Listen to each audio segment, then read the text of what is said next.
الحمد لله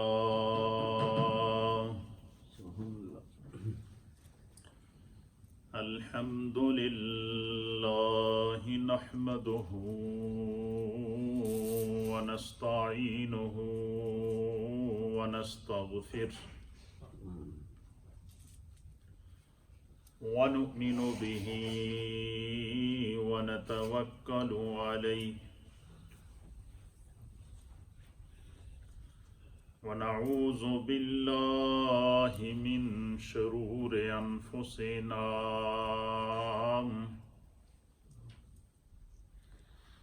ومن سيئات أعمالنا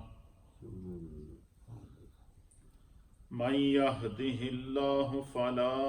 مضل له ومن يضلله فلا هادي له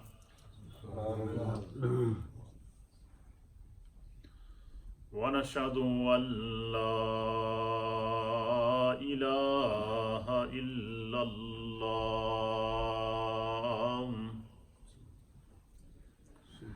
ونشهد أن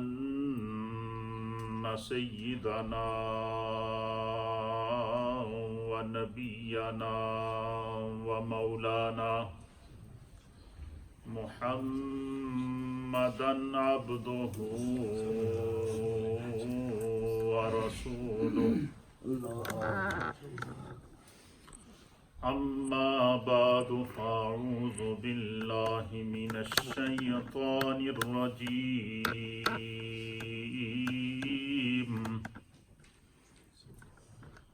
بسم الله الرحمن الرحيم يا أيها الناس اتقوا ربكم الذي خلقكم من نفس واحدة وخلق منها زوجها سبحان الله وبث منهما رجالا كثيرا ونساء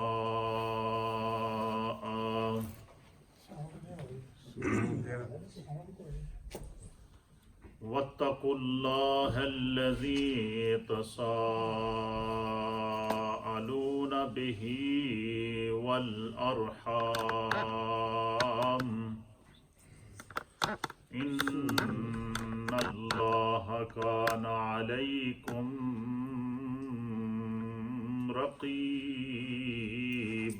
رقيبا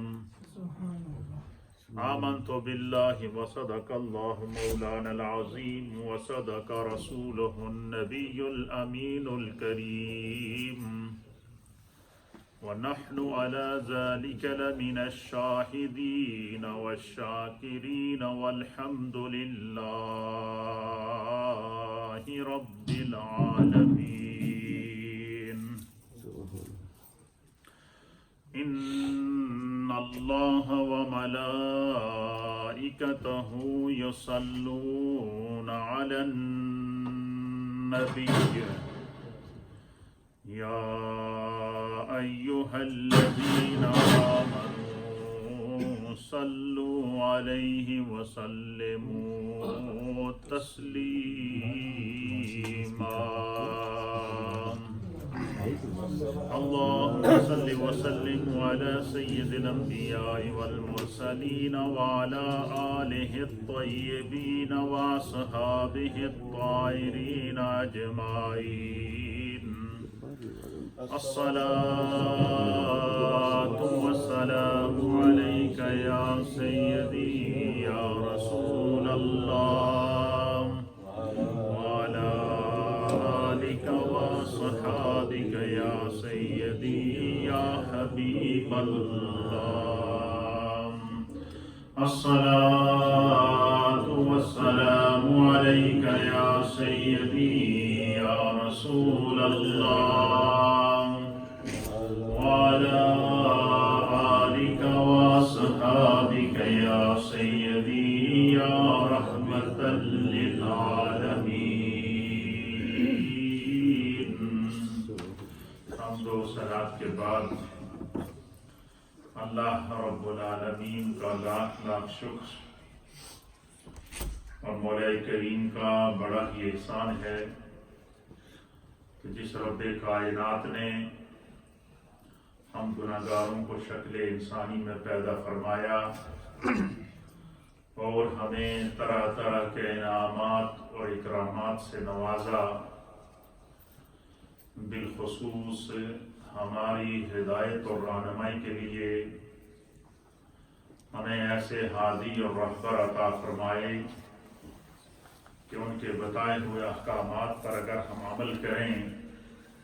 تو ہم دنیا میں بھی کامیاب ہیں اور آخرت میں بھی کامیاب ہیں. حضرات محترم، گزشتہ جمعۃ المبارک کو میں نے آپ کی خدمت میں اس مسئلے پر گفتگو کی تھی کہ ہمارے برطانیہ کے اندر بالخصوص اور پوری دنیا میں بالعموم ہمارے معاشرے کے اندر، خاندانوں کے اندر، فیملیز کے اندر اور معاشرے کے اندر یہ جو طلاق خلا کے بڑھتے ہوئے رجحان کی وجہ سے ہر 10 میں سے 5 سے 6 گھر ڈسٹرب ہیں، پریشان ہیں. اس کی وجوہات کیا ہیں؟ بحیثیت مسلمان ہمیں معاشرے کی اس کمزوری کو تلاش کرنا ہوگا اور اس پر غور و فکر کرنا ہوگا. اللہ تعالیٰ قرآن حکیم فرقان مجید میں ارشاد فرماتا ہے کہ فَاعْتَبِرُوا يَا أُولِي الْأَبْصَارِ، کہ عقل اور خرد رکھنے والوں، ہوش رکھنے والوں، جنہیں اللہ نے سوچنے اور سمجھنے کی صلاحیت عطا فرمائی ہے، تم اللہ تعالیٰ کی نشانیوں سے، اس کی آزمائشوں سے اور اس کے انعامات اور اکرامات سے عبرت حاصل کیا کرو، نصیحت حاصل کیا کرو. ہر چیز کے اندر پازیٹیو وے جو ہے وہ تلاش کیا کرو. اگر ایک چیز کے اندر پازیٹیو وے بھی ہے، نیگیٹو وے بھی ہے، مشکل راستہ بھی ہے، آسان راستہ بھی ہے، تو ہمیشہ آسانی کا راستہ اختیار کرو اور اپنے آپ کو خیر کی طرف لانے کی ہمیں پوری کوشش کرنی چاہیے. میں نے جو طلاق کی اہمیت اس پر گفتگو کی تھی، اور میرے گفتگو کرنے کا جو مقصد اور نیت ہے وہ یہی ہے، جو چیز میں سمجھتا ہوں وہ یہ ہے کہ ہمارا نوجوان بچہ یا ہماری نوجوان بچی اور معاشرے کے اندر اکثر رہنے والے لوگ، چاہے وہ بزرگ ہوں یا نوجوان ہوں، وہ ان مسائل کی باریکی سے اور ان مسائل سے واقف نہیں ہوتے، اور وہ ایک عام زندگی کی طرح ان مسائل کے ساتھ جب ان کا واسطہ پڑتا ہے تو پھر ان سے کچھ ایسی غلطیاں ہو جاتی ہیں کہ جس سے اپنی زندگی میاں اور بیوی کی تو توبہ ہوتی ہی ہوتی ہے، ان کے اس خاندانی جھگڑے کے بیچ میں سب سے پہلے تو ان کی اولاد آتی ہے۔ اولاد کے لیے یہ ڈیسیژن کرنا مشکل ہوتا ہے کہ وہ ماں کے ساتھ رہے یا باپ کے ساتھ رہے۔ باپ کے لیے ڈیسیژن کرنا مشکل ہوتا ہے کہ وہ بچوں کے لیے کیا انتظام کرے۔ پھر یہ تو پہلا جو اس کا سائیڈ افیکٹ پڑا بچوں کے اوپر، اس کا جو دوسرا نقصان ہوتا ہے وہ دو خاندانوں کے درمیان جدائی پیدا ہو جاتی ہے۔ اور اکثر ہمارے معاشرے میں لوگ جو رشتہ داریاں کرتے ہیں وہ اپنے رشتہ داروں کے اندر، عزیز و اقارب کے اندر، خاندان کے اندر، برادری کے اندر، اور یہ وہ معاملات ہیں، یہ جو معاشرے کے وہ سلگتے ہوئے مسائل ہیں جس سے ہم میں سے ہر ایک کو گزرنا پڑتا ہے۔ اس کے لیے ضرورت اس امر کی ہے کہ جب معاشرے کے اندر کوئی بیماری پھیلنا شروع ہو جائے، جب معاشرے کے اندر کسی چیز کا رجحان زیادہ شروع ہو جائے،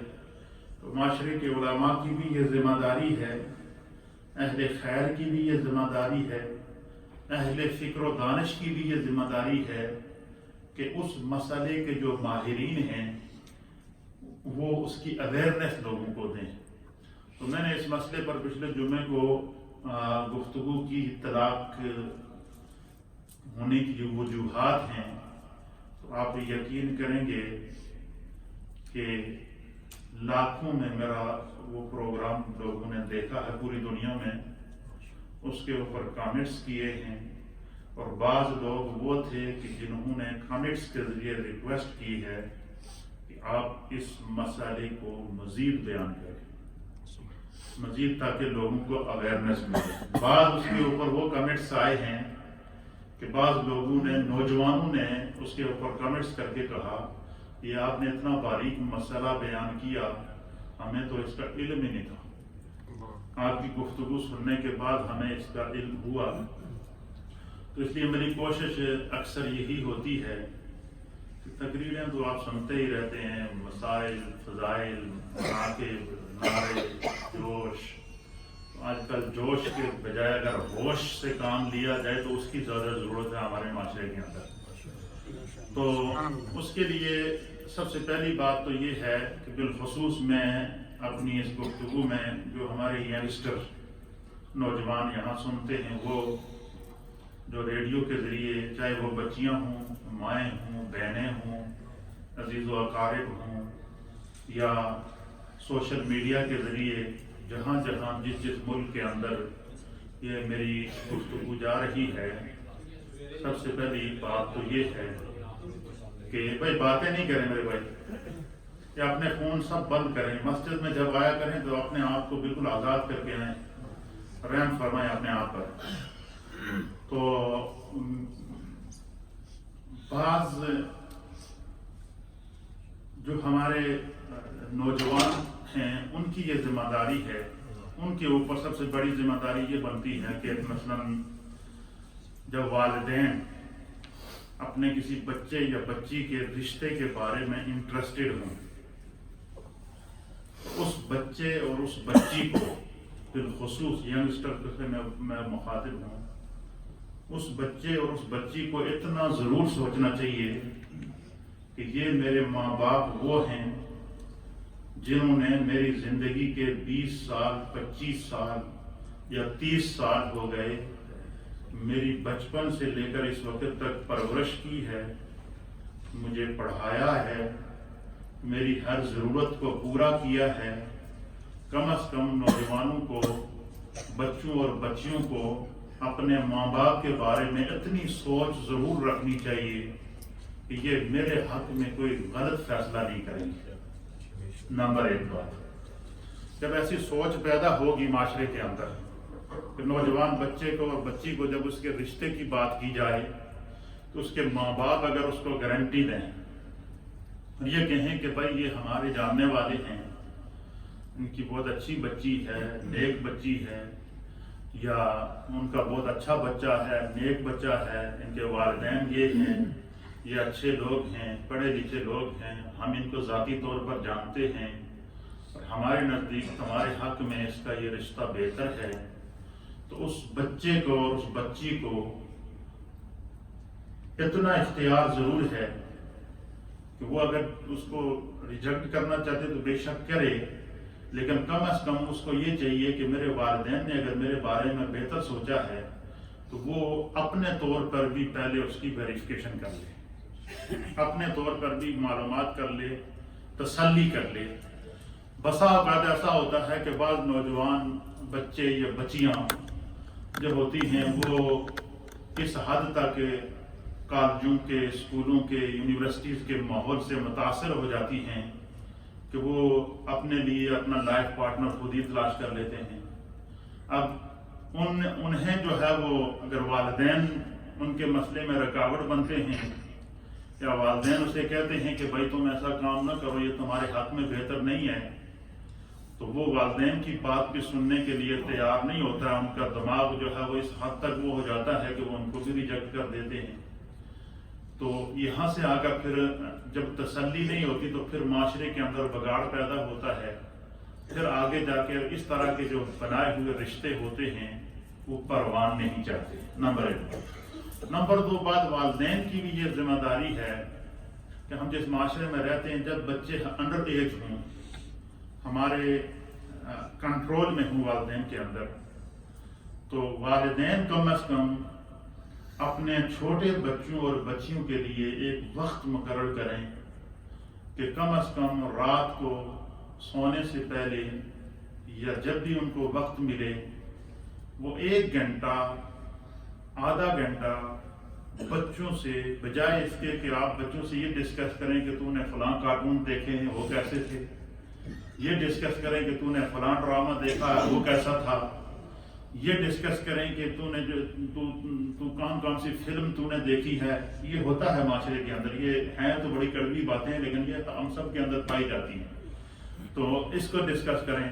یہ اپنے آپ کے اوپر ہم میں سے ہر ایک اگر یہ لاگو کر دے کہ ہم کم از کم یہ کہ اپنے بچے کو اس طرح کی اویئرنیس دیں کہ بھائی طلاق کے یہ نقصانات ہیں،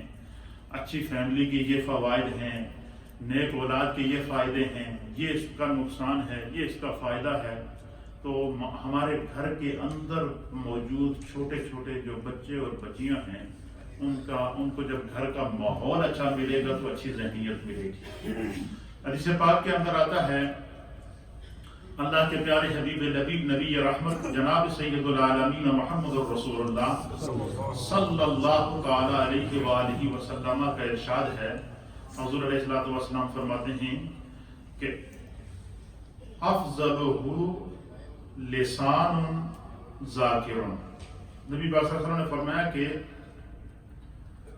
اس حدیث سے پہلے اللہ کے حبیب علیہ السلام نے 3 اشخاص کی فضیلت بیان کی ہے کہ 3 لوگ وہ ہیں کہ جن کو اگر اللہ تعالیٰ اس طرح کی نعمتیں عطا فرما دے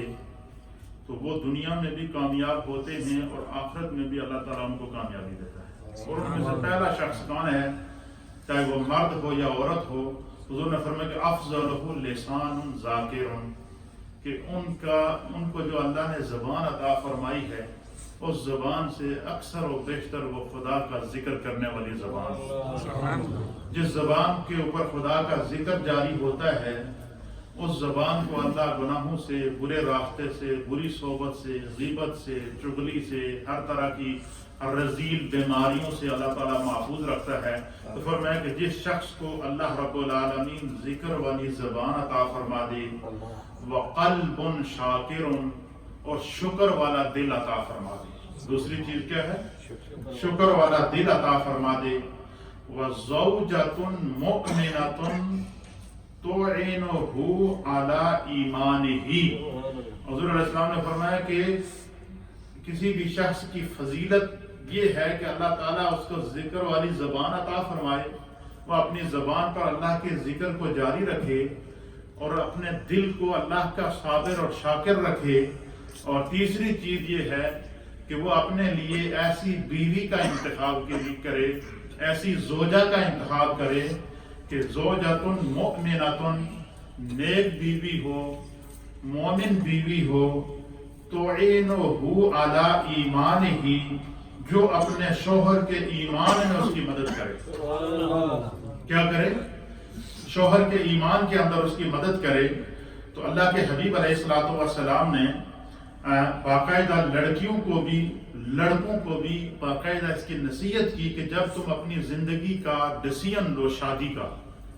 کہ ہم شادی کریں تو کس طرح کی لڑکی ہونی چاہیے، یا لڑکی کو یہ اختیار ہو کہ کس طرح کا لڑکا ہونا چاہیے،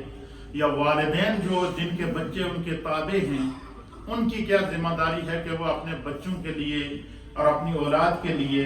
جو ہے وہ کس طرح کا رشتہ تلاش کریں۔ اللہ کے حبیب علیہ السلام نے اس کے کچھ سائن بتائے ہیں، فرمایا میں اس طرح کی اگر تمہیں لڑکی مل جائے اور اس طرح کا اگر تمہیں لڑکا مل جائے تو ان کے درمیان رشتہ قائم کر کے نکاح کرا کے ان کی شادی کرو، پھر اس سے جو ہے وہ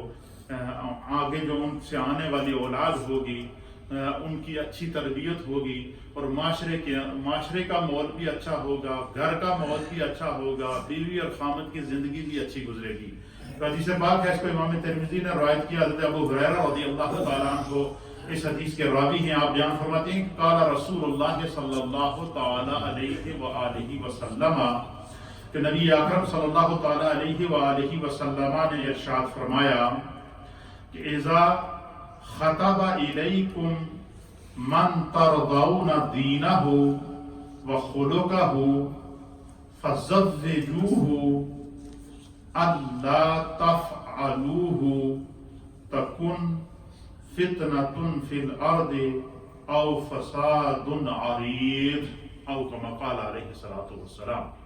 سنن ترمذی کی حدیث ہے، اللہ کے حبیب علیہ الصلوۃ والسلام نے ارشاد فرمایا، حضرت ابو ہریرہ کہتے ہیں کہ نبی اکرم صلی اللہ تعالی علیہ وآلہ وسلم نے ارشاد فرمایا کہ اذا خطب الیکم من ترضون دینہ وخلقہ، حضور علیہ الصلوۃ والسلام نے ارشاد فرمایا کہ جب کوئی ایسا شخص تمہارے پاس، بچیوں کو حضور یہاں نصیحت فرما رہے ہیں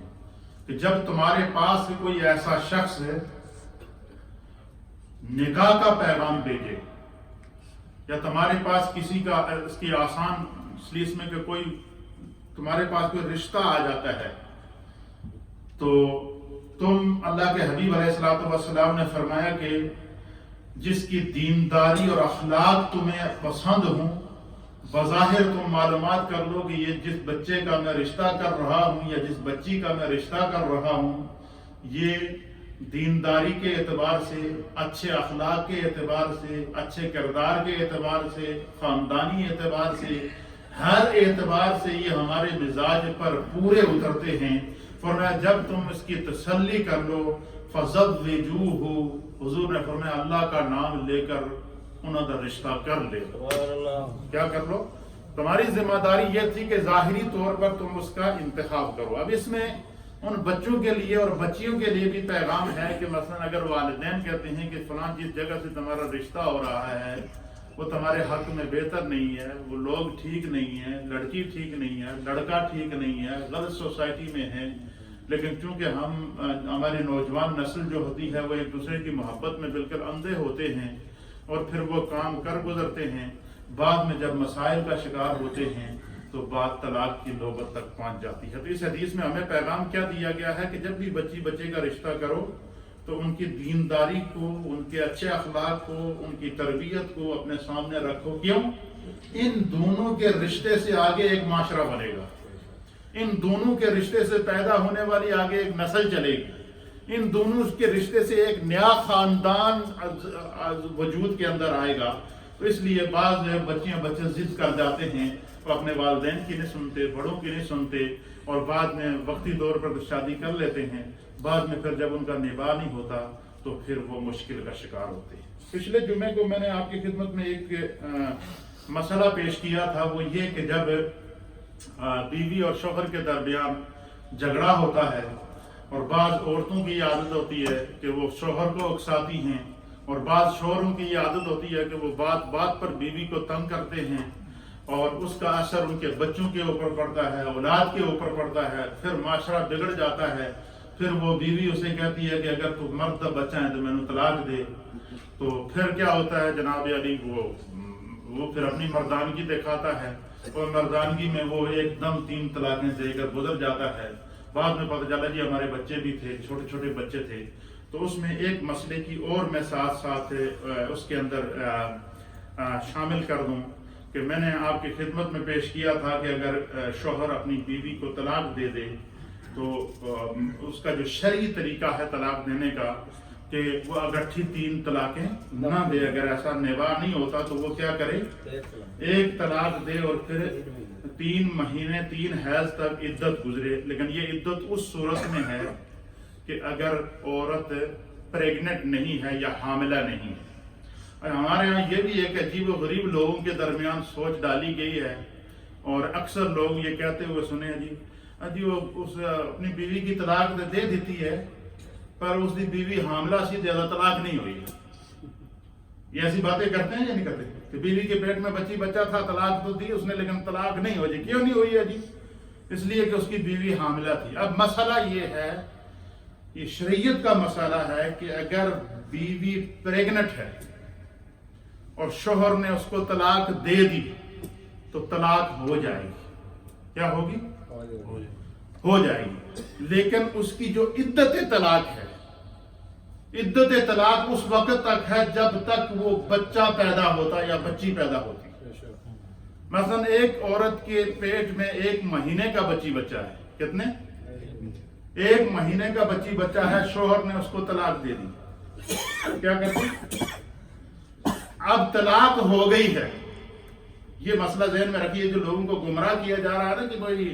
عورت حاملہ تھی تو شوہر نے طلاق دے دی تو طلاق حمل میں طلاق نہیں ہوتی. یہ بالکل غلط ہے مسئلہ. ایسا کوئی مسئلہ نہیں ہے، طلاق ہو جاتی ہے.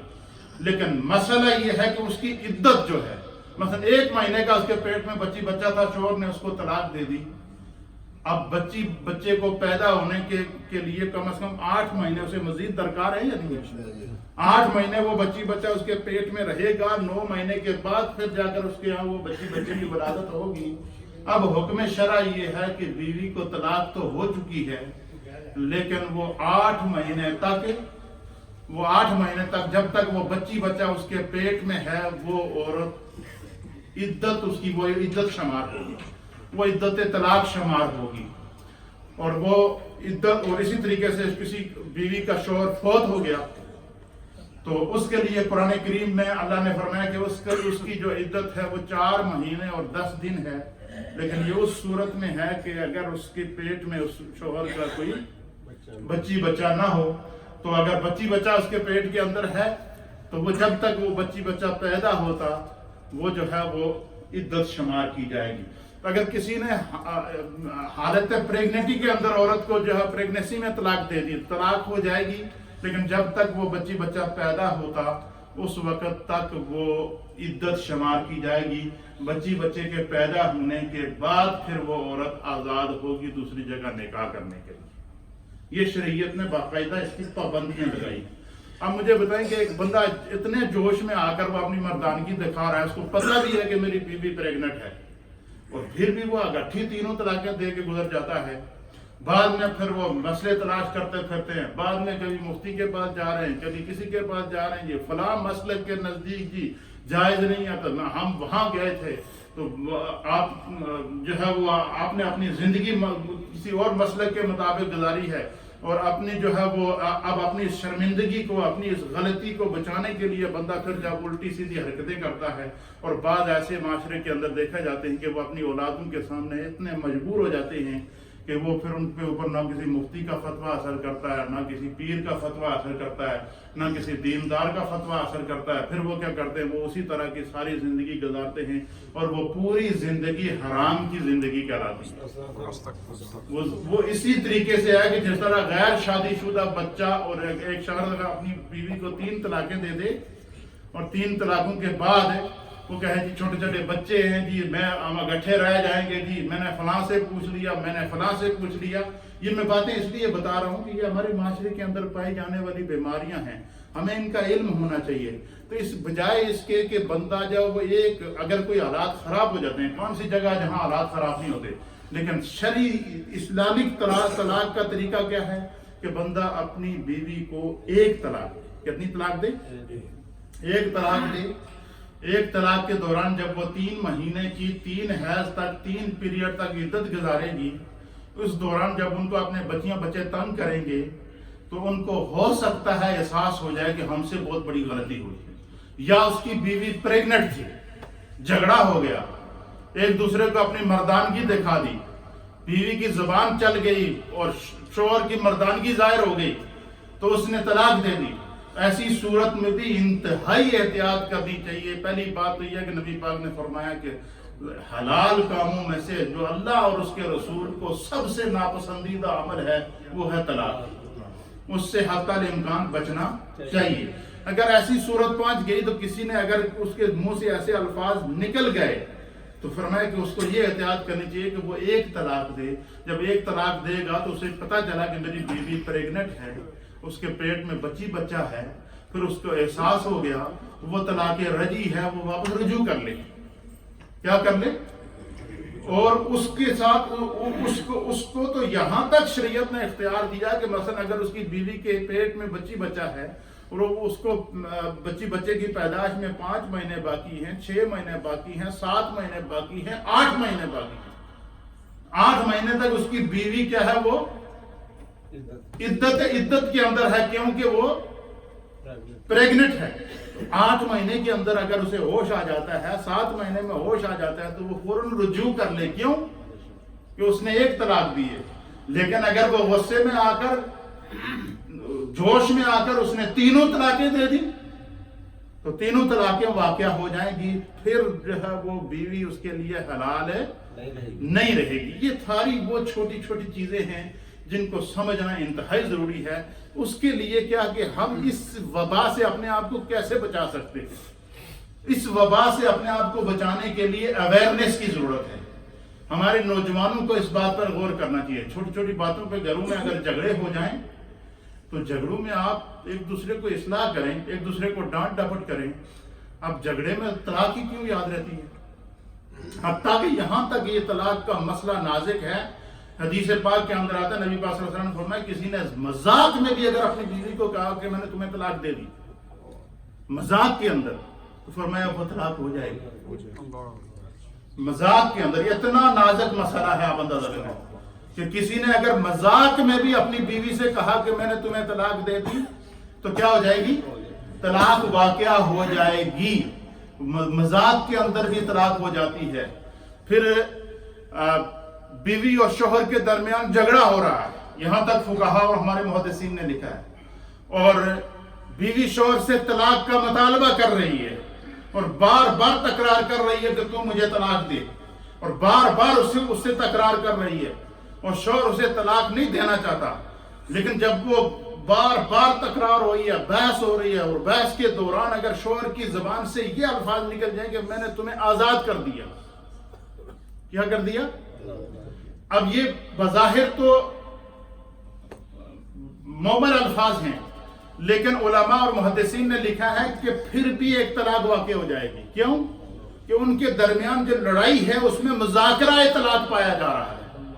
ان کے درمیان جو بحث ہو رہی ہے، جو جھگڑا ہو رہا ہے، جس بات پر وہ لڑائی کر رہے ہیں وہ طلاق ہے۔ اور طلاق کے جب مذاکرہ طلاق پایا جائے اور اس کے اندر کنائے کے الفاظ استعمال کیے جائیں، صریح الفاظ نہ بھی ہوں، پھر بھی طلاق واقع ہو جاتی ہے۔ یہ اتنا نازک مسئلہ ہے۔ بعض لوگ آ کر یہ کہتے ہیں جی کہ ہم تو میں بہت غصے میں تھا اور میں ہوش میں نہیں تھا، اور میں نے جب غصے کے اندر طلاق دی ہے تو مجھے پتہ چلا جی غصے میں طلاق نہیں ہوتی۔ مجھے بتائیں کہ کیا زندگی کوئی ایسا بھی معمول گزرا ہے کہ کوئی بندہ کہے میں اپنی بیوی نال بڑا پیار کرنا، میں اس نال بڑی لو کرنا، میں بڑا اس سے میری محبت ہے تو میں نے اس کو محبت میں طلاق دی؟ یہ مسئلہ کبھی سنا آپ نے؟ ہمیشہ جو ہمارے پاس جھگڑے آتے ہیں، مسائل آتے ہیں، وہ اس لیے آتے ہیں کہ بیوی اور شوہر لڑے ہیں آپس میں، ان کے درمیان جھگڑا ہوا ہے اور غصے میں آیا تو میں نے طلاق دی ہے۔ تو اب غصے کے اندر سوال تو یہ ہے کہ غصے میں بندے کو طلاق ہی کیوں یاد رہتی ہے، کوئی اور چیز کیوں نہیں یاد رہتی؟ یہ چھوٹی چھوٹی باتیں ہیں، پھر معاشرہ بگڑ جاتا ہے، پھر جو ہے وہ ضد پر اتر آتے ہیں، اور جب ضد پر اتر آئیں تو بسا اوقات مجبوریوں کا شکار ہو جاتے ہیں، اور پھر وہ طلاق کے باوجود جب اکٹھے رہتے ہیں تو اس کے بعد جو ان سے اولاد پیدا ہوتی ہے، اب وہ اولاد جو ہے وہ وہ جائز اولاد نہیں کہلائے گی. اس سے پھر معاشرے کا بگاڑ پیدا ہوتا ہے. اس لیے میرے دوستوں، میرے بزرگوں، یہ بڑے نازک مسئلے ہیں. کبھی بھی کوشش کریں کہ اگر بیوی اور خامد کے درمیان جھگڑا ہو تو کسی بڑے کو بیچ میں ڈالیں، وہ فیصلہ کریں، ان کو کمپرومائز کی کوشش کی جائے. اور اگر کمپرومائز کی صورت نہیں بنتی تو جو طلاق کے شرعی طریقے ہیں اس کے مطابق طلاق دی جائے. یہ 6 مہینے سے لے کر 9 مہینے تک کا پروسیس ہے. اس کے بیچ میں جو ہے وہ ممکن ہے کہ وہ ہوش میں آ جائیں، ممکن ہے کہ واپس ان کو احساس ہو جائے. تو بجائے اس کے کہ احساس کی سارے راستے بند ہو جائیں، سب گلیاں بند ہو جائیں، کہیں سے نکلنے کا راستہ نہ ہو، اور پھر بندہ کہے جی کہ ہمیں راستہ دو، تو پھر اس کا راستہ کہاں سے مل سکتا ہے. اللہ تعالی ہمیں ان حساس مسائل کو سمجھنے کی توفیق عطا فرمائے. وآخر دعوانا الحمدللہ.